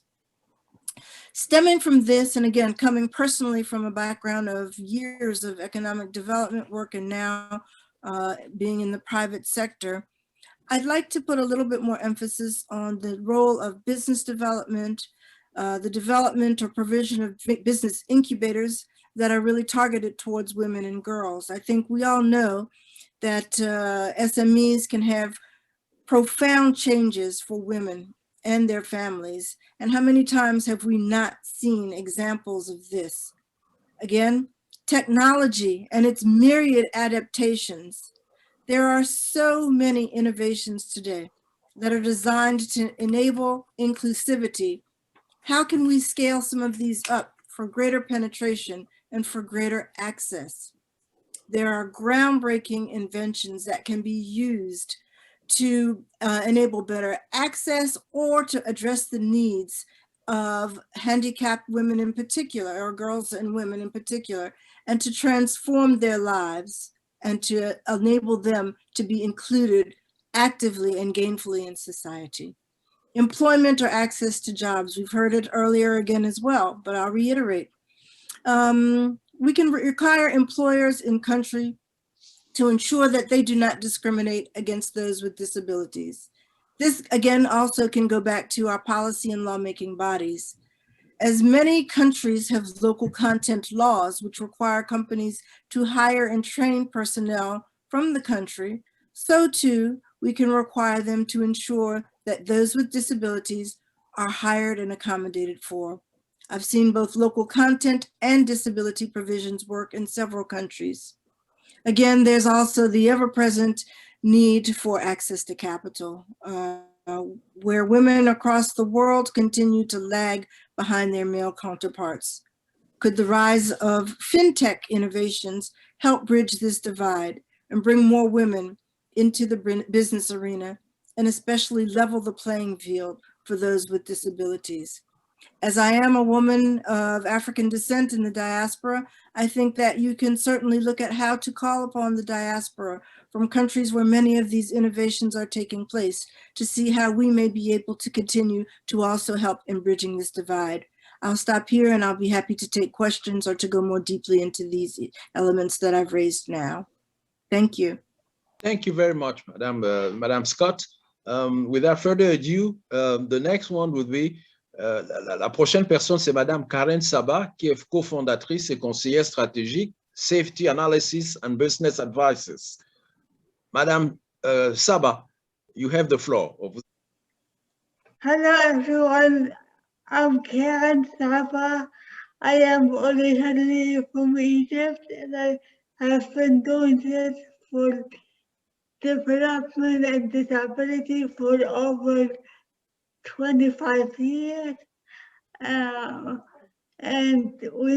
I met Janet at the World Bank. Today, I'm going to talk about empowering women with disabilities. I am not going to talk about the definition of disabilities because that will take for a long time. But basically, first we have to understand that if a woman bears a child with a disability, her status in the community diminishes, and most of the time she incurs the extra burden of taking care of her special needs child. Poor women with disabilities practically have no status in the community because they are seen as asexual and unable to bear children or take care of their family. On the other hand, wealthy women with disabilities tend to have more autonomy than non-disabled women because their family might invest in their education and career as a way to compensate for their incapacity to bear children or take care of a family. Okay.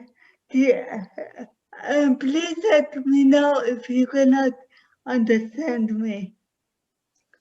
We understand you. Okay. We are following you. Okay. Ways to empower women with disabilities. There must be political will to change local attitude.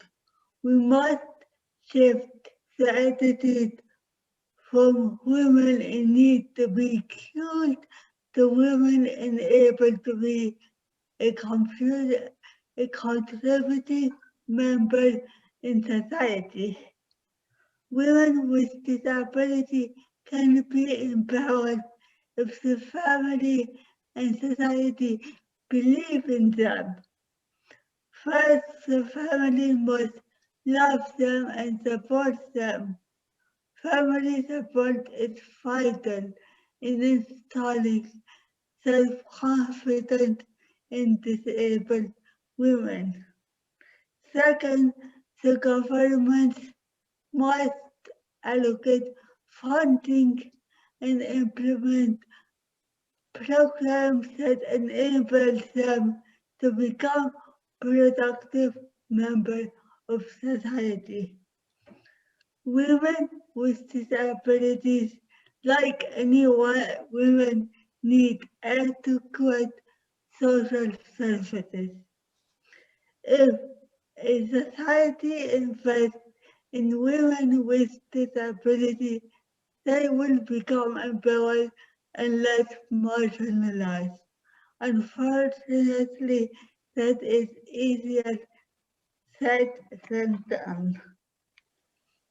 Now I'm going to talk about the effect of COVID on women with disabilities. The fact is, it is unclear how COVID affects disabled women because women with disabilities have different abilities. They have physical barriers, sensory barriers, and intellectual impairment. But in any case, their voices are not heard, so we don't understand their needs. While the digital connectivity that came along, such as Zoom, may have assisted some from becoming isolated or being isolated. The pandemic has disrupted others from accessing essential health care and social services they need. Nonetheless, COVID has a negative impact on all women because it is the women who have become the health care provider during this crisis. So there is three types of barriers that we must talk about, and I think other speakers have talked about environmental, institutional, and attitudinal. We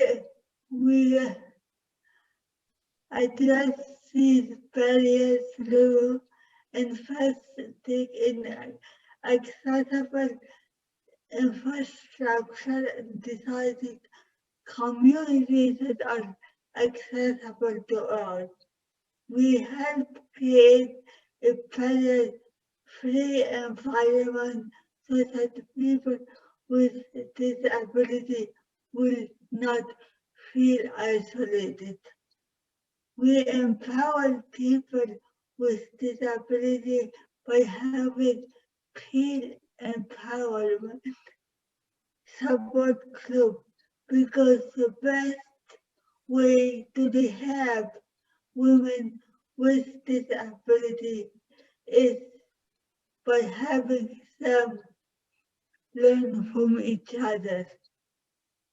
It is more effective and less costly has Carlton always provide the best solution to help women with disability become productive members of society.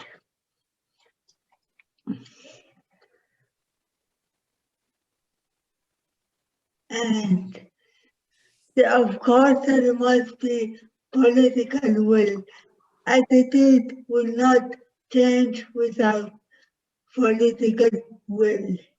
Leaders must develop an awareness campaign to address concerns about the status of disabilities and help change social attitudes on disability, especially for the women. Thank you. Thank you very, very much, Madame Karen Saba. Thank you for, sorry? Thank you very much. It was for your remarks. That was first-hand information, and that we listened with great interest, and we have learned a lot. And I think that during the time of the question, we will have to come back to the important message that you have just delivered. I want now to go, the next one is Madame Liliane Méambli, spécialiste principale en investissement. Alors, Madame Méambli, s'il vous plaît, vous avez la parole pour 5 minutes. Point, en fait, donc... alors, parce que je ne sais pas si elle était... Oui. Non. Je vais vraiment pas être longue. Je vais revenir sur un petit point, en fait, de Madame Claire Dessin. Donc, je vais pas être très longue. Donc, justement, comme je le disais, je vais me présenter rapidement un petit peu. Donc, je m'appelle Liliane Méambli et effectivement, je suis spécialiste en investissement. Et c'est vraiment un plaisir pour moi aujourd'hui donc de pouvoir parler un peu dans ce panel. Donc, en tant que femme et jeune fille, c'était vraiment important pour moi de pouvoir donner un mot par rapport justement aujourd'hui à l'autonomisation de la jeune femme. Aujourd'hui, on parle en fait de l'autonomisation de la femme parce qu'il y a un contexte en fait qui nous a menés là. Et juste pour revenir, comme je le disais, sur un des points de Madame Claire Dessin, c'était vraiment parler un petit peu aussi de la responsabilisation de la femme et surtout de la femme en situation de handicap. Pour moi, c'est vraiment important que lorsqu'une femme est justement en situation de handicap, que son entourage, sa famille, ses amis puissent vraiment l'éduquer sur ce fait-là. Parce que moi, justement, j'ai ma petite sœur qui est effectivement en situation de handicap. Un handicap pas physique, mais plus justement à l'intérieur, plus mental. Mais ce qui était plus sa force et tout, donc pour pouvoir justement faire face et tout aux difficultés et tout auxquelles sont liées les femmes aujourd'hui, c'est le fait qu'elle était consciente de son handicap. Comme elle le savait, elle disait, donc c'est vraiment important en fait que les parents, l'entourage, ils éduquent la personne sur son handicap pour que effectivement plus tard, personne ne puisse comme utiliser son handicap pour abuser d'elle. On en a parlé tout à l'heure, elles sont plus justement susceptibles d'être abusées ou d'être victimes de violences. Mais une femme justement qui est éduquée, qui sait justement sa situation, elle est encore plus forte parce qu'effectivement, elle le sait, elle en parle et elle sait justement vers qui se tourner lorsque elle est confrontée à ce genre de situation. Donc, on en a parlé justement en un point, mais je voulais vraiment montrer à quel point c'est important d'éduquer en fait la femme sur sa situation de femme et de mettre vraiment l'accent si c'est une femme qui est en situation de handicap. D'accord, merci beaucoup.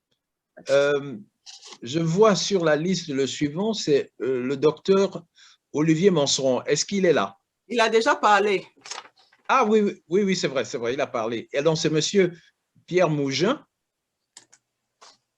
Monsieur Mougin? Oui, bonjour. Alors, allez-y, s'il vous plaît, pour 5 minutes. Merci. C'est Pierre Mougnet. Excusez-moi, excusez-moi, j'ai mal lu. Ok, merci. Je remercie tous les intervenants. Je crois que tous les aspects des problèmes d'autonomisation de la femme ont été soulevés. Je voudrais juste revenir sur un aspect qui est l'indépendance financière. Certains intervenants, je pense, sont passés dessus assez rapidement, parce qu'aujourd'hui, on connaît le niveau de pauvreté des populations dans nos pays. La plupart des pays en Afrique ont des taux de pauvreté qui avoisinent les 45%. Et les femmes et les jeunes aussi sont les plus touchés. Donc, ce que nous voulons, l'aspect sur lequel nous voulons insister, c'est comment faire pour aider les femmes à pouvoir atteindre une autonomisation économique. Et dans ce cas, nous estimons que le secteur privé doit jouer un rôle important. Madame Gouaï, tout à l'heure, a parlé de la région de Nawa où elle prend en charge, où elle organise les femmes. Et elle a insisté sur un point où elle a dit qu'elle fait du lobbying pour avoir des ressources pour pouvoir financer les activités productives de cette dame. Moi, Pierre Mounier, je suis directeur général d'une jeune société de microfinance, donc une institution privée. Et dans nos objectifs, nous souhaitons aider la femme à avoir accès à des emplois plus rémunérateurs. Et dans le secteur informel et dans le secteur agricole, beaucoup d'opportunités existent pour la femme. Et je pense que l'un des objectifs de l'autonomisation de la femme, c'est de faire en sorte qu'elle puisse avoir les mêmes opportunités que l'homme. Or, ça aussi, ça fait partie des handicaps. La femme n'a pas les mêmes opportunités que les hommes. Donc aujourd'hui, ce que nous souhaitons faire, pour être bref, il faut que les institutions financières, de façon générale, faire en sorte que la femme puisse avoir accès aux services, aux produits bancaires. Notamment, je parle de bancarisation. Tout le monde sait, je prends l'exemple de l'Afrique occidentale, le taux de bancarisation en moyenne n'excède pas 20%. Comment faire pour pouvoir accroître le taux de bancarisation pour les femmes? Comment faire pour que les femmes puissent avoir accès aux services minimums de banque? Comment faire pour donner une formation financière à la femme? Comment faire pour améliorer l'accès des femmes au crédit, par exemple aux campagnes de microcrédit? Et nous, notre petite société, on essaie donc de travailler dans ce sens.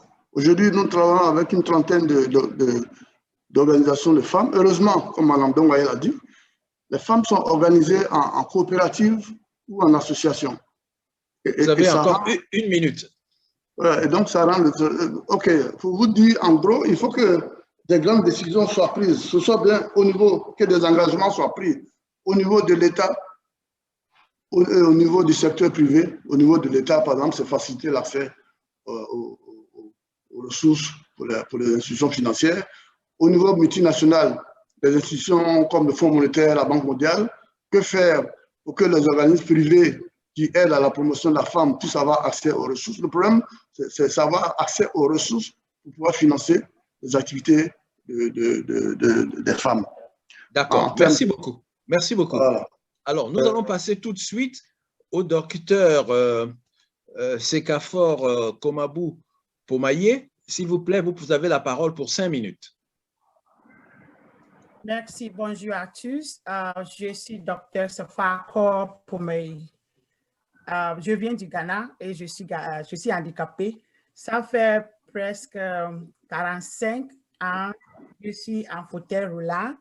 Donc, aujourd'hui, je vous présente une étude qui me tient à cœur parce que je crois que moi-même, je n'aurais pas pu ici sans l'éducation. Donc, si vous m'avez demandé comment garantir l'autonomisation des femmes et des filles, c'est simplement pour avoir l'éducation inclusive. Parce que la problème majeur est le manque d'accès à l'éducation des femmes et des filles handicapées, les prive de la possibilité de créer un avenir durable, car l'éducation, qu'elle soit formelle ou technique, par exemple formation professionnelle, est considérée comme l'un des principaux moyens de sortie de la pauvreté. D'après Jean-Jacques Rousseau, le plus critique de tous les obstacles à l'éducation universelle gratuite pour les étudiants, en particulier ceux qui sont handicapés, est l'attitude négative et les préjugés. Dans mon pays, les femmes handicapées sont toujours confrontées à diverses formes d'abus qui semblent être généralement acceptées en raison des croyances et des normes culturelles et utilisent diverses stratégies pour faire face aux abus et maintenir leur identité féminine. Les femmes handicapées dans le monde entier, y compris le Ghana, bien qu'elles le méritent, sont souvent privées d'éducation dans le système public. Les statistiques du rapport mondial sur le handicapé 2011 estiment que les taux d'alphabétisation pour les femmes handicapées sont aussi bas que 1%. J'ai mené une recherche qui a utilisé la théorie critique féministe du handicapé, du handicap combinée à une optique phénoménologique pour explorer les expériences éducatives de 10 femmes handicapées ghanéennes qui ont reçu une éducation publique au Ghana et ont eu des expériences à la fois positives et négatives. Les résultats de cet entretien aboutissent à des recommandations de politiques et de pratiques pour améliorer l'accès et le succès de l'éducation pour plus de femmes handicapées en Afrique. Leurs recommandations incluent la nécessité de promouvoir et de permettre en œuvre la politique d'éducation inclusive.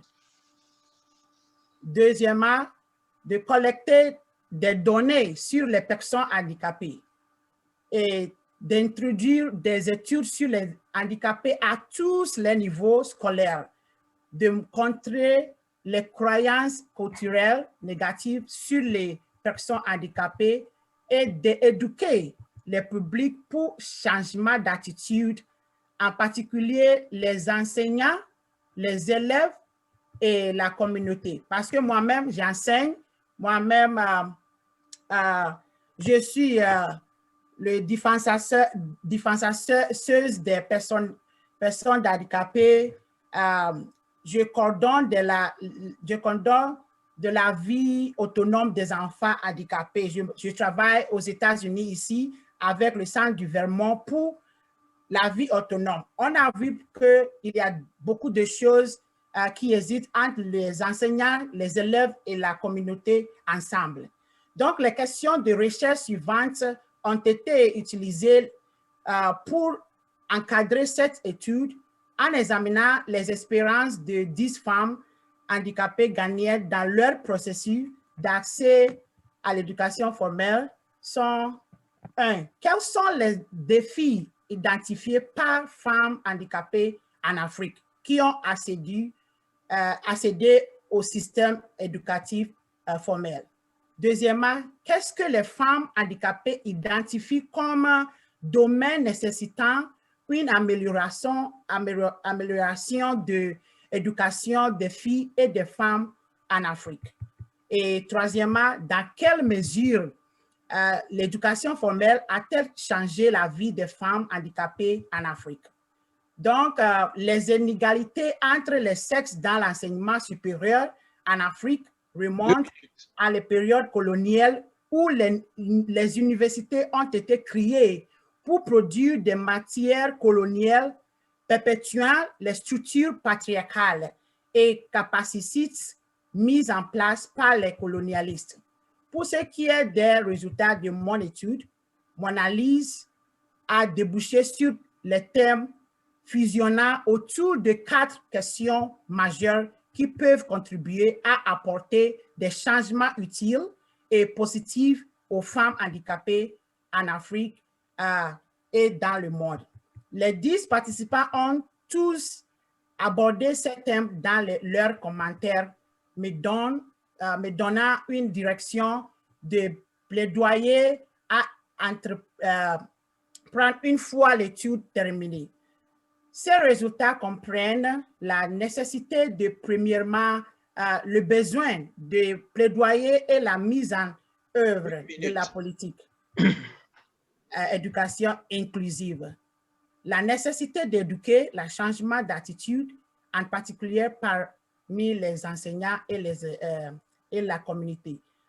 J'ai quelque chose à dire que, par exemple, à tenir en général, à tenir, je veux dire que jusqu'à ce que transformation notre système éducatif en un système plus équitable, inclusif et socialement juste, jusqu'à ce que tous les élèves de quelque origine, que ce soit les mêmes chances de participer, de prospérer, de réussir les troubles nationaux, sociaux et économiques, nous continuerons à remettre en question le bien à être notre société démocratique. Merci. Pour finir, l'action de rendre à l'éducation inclusive d'excellence exige que nous découvrions les inégalités dans notre système scolaire en tant que nation et en tant que continent. Merci. Écoutez, je vous remercie beaucoup. Je vais tout de suite passer à Pasteur Pierre qui nous a demandé la parole tout à l'heure. Pour vous, il ne nous reste pas beaucoup de temps, il nous reste 6 minutes. Je vous demande de prendre 3 minutes pour concentrer votre message. Merci. Merci de me donner la parole. Logiquement, je fais partie du panel, mais j'étais en déplacement. Il y a 48 heures que je suis rentré donc, de la Côte d'Ivoire en passant par Paris. Et je voudrais profiter pour saluer Madame K. Jeannette qui a bien voulu m'associer à ce programme. Effectivement, je serai très bref parce que lors de mon voyage, de mon séjour, le constat que j'ai fait à partir de ce terme, c'est que il faut sortir de la pédagogie, il faut sortir de la démagogie, mais il faut aller plutôt à des actions concrètes.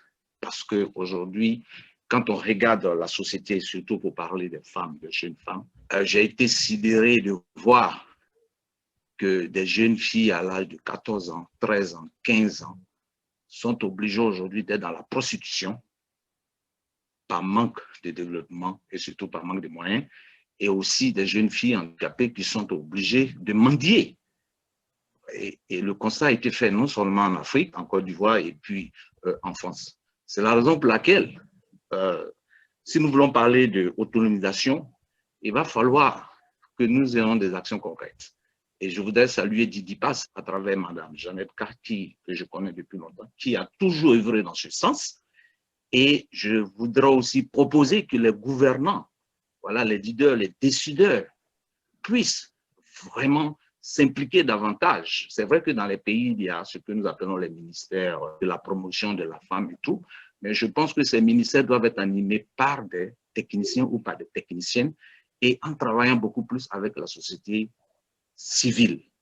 Donc, je pense que si il y a une canalisation, s'il y a une action impliquée, inclusive par les gouvernants des pays, des décideurs, en travaillant avec les ONG, comme je donne l'exemple d'IDIPAS, qui est beaucoup plus concret, je pense que dans les années qui vont venir, nous pourrons améliorer le cas de vie de ces jeunes filles qui sont aujourd'hui livrées à elles-mêmes par manque de moyens, par manque de scolarisation à la prostitution, et aussi aider toutes celles qui sont aujourd'hui handicapées et qui sont obligées de se retrouver dans les rues pour la mendicité.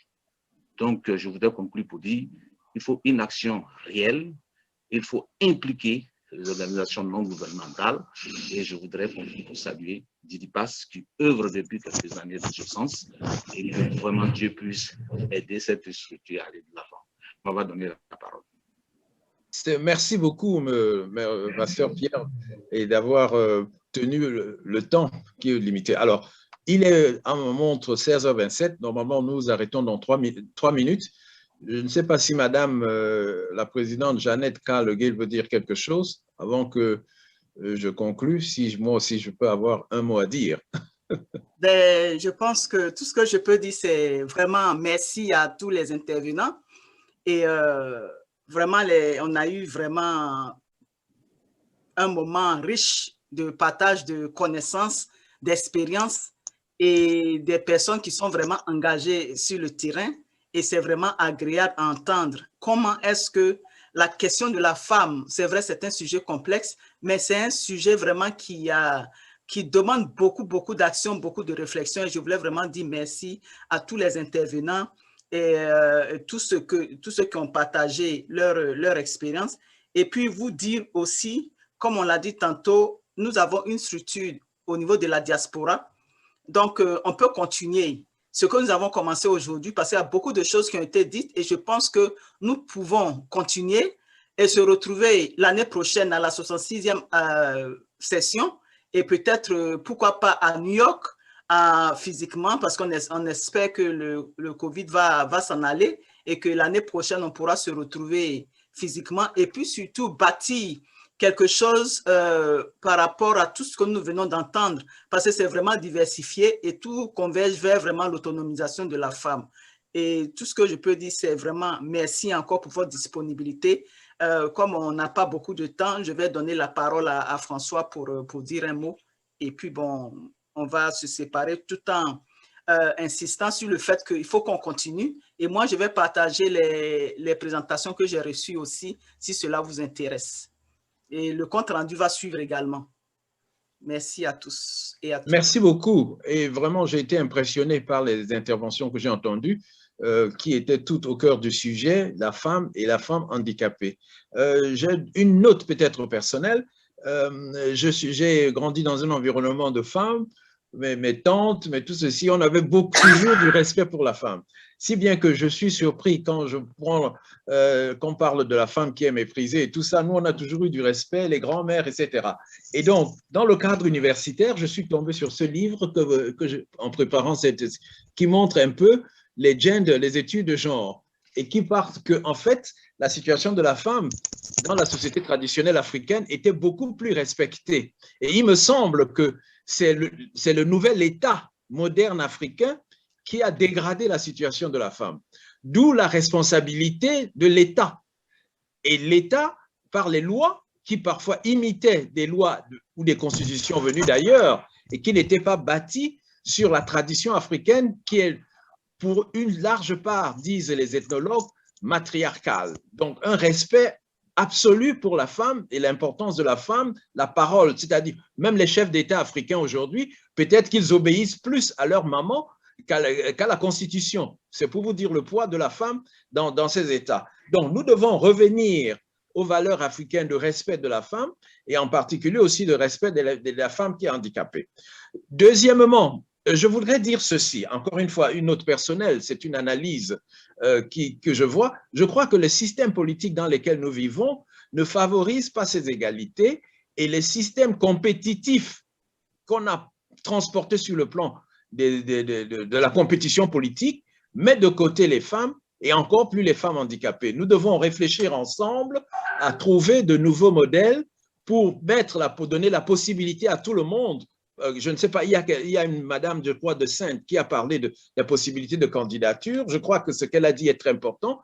Quand on va voir devant des femmes handicapées et des filles handicapées qui prennent des positions, qui sont des candidats, qui sont en position éligible, ce sera. Donc, voilà, en résumé, ce que je voulais dire. Il y a une responsabilité première des autorités publiques, notamment pour l'école, et on ne doit pas abandonner les familles. Et c'est là, à mon sens, je ne porte le blâme à personne, mais il me semble qu'en Afrique, les familles sont abandonnées.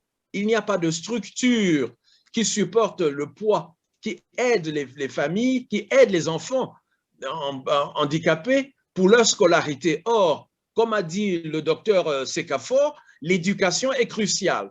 nous devons donner la possibilité à tous les handicapés, à tous les enfants, c'est leur droit d'ailleurs, c'est leur droit constitutionnel, mais ces droits ne sont pas appliqués. Il faut des structures, il faut un enseignement, il faut du personnel, il faut le budget de l'État, les budgets publics pour supporter et encourager et protéger, comme a dit au début avec beaucoup d'émotion le docteur Manson, pour protéger ces personnes.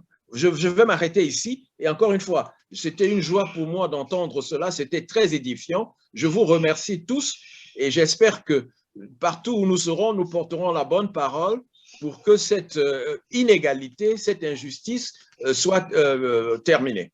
Je vous remercie. Je voudrais demander si Jacques Roger voudrait dire un mot aussi. Notre support de la diaspora. Jacques? Non, merci beaucoup à Madame Jeannette K. C'était une très, très bonne émission. Voilà, merci beaucoup.